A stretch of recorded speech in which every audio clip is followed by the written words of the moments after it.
Good day! Welcome back to my channel. For today's video, quick unboxing lang tayo sa nabili kong action cam mount sa Shopee. So mabilis lang yung delivery nito, 2 days lang dumating na sa akin.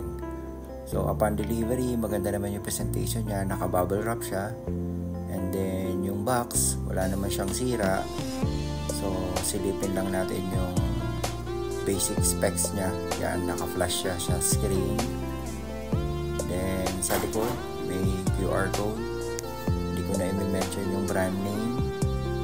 By the way, hindi ito sponsored video.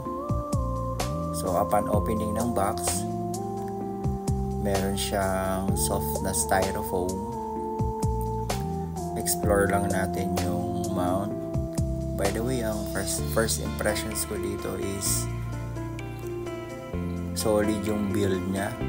Kaya lang medyo mabigat kasi yung material is made from aluminum.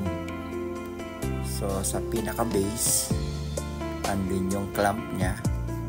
Meron siyang metal screw, adjustable, depende dun sa laki nung pagkakapitan ng mount. Then meron siyang shaft on both ends. Meron siyang dalawang mini ball heads. That's why pwede mo siyang i-rotate ng 360 degrees. Sa shaft, meron din siyang metal screw, adjustable. So pag hinigpitan mo na yung screw, same din yung both ends mag-a-adjust. Sa ibabaw, andun yung pinaka top mount. Kailangan mo din ng female adapter para may attach mo din yung action cam. So yan, itatry na natin ikabit sa handlebar ng bike ko. Check pa rin natin. Yan, rotate lang natin. So as you can see, maluwag pa yung shaft niya, hindi ko pa hinihigpitan yung pinaka screw. So far, ang pinaka second feature nito is yung pinaka shaft niya, since pwede mo siyang i-rotate ng 360 degrees.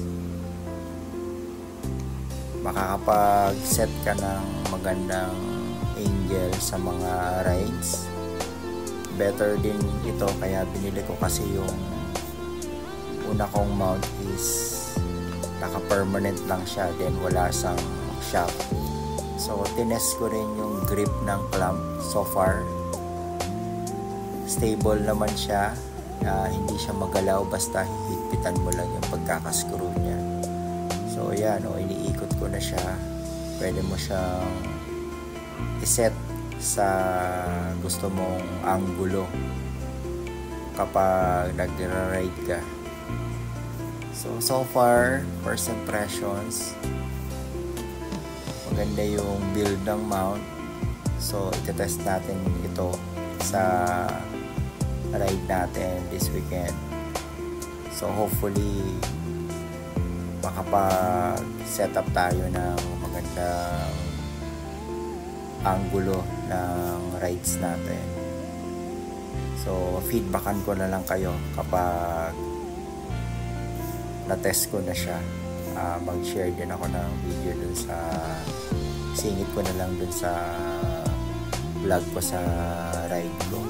So thank you very much for watching, and I'll see you sa mga rides, and ingat lagi.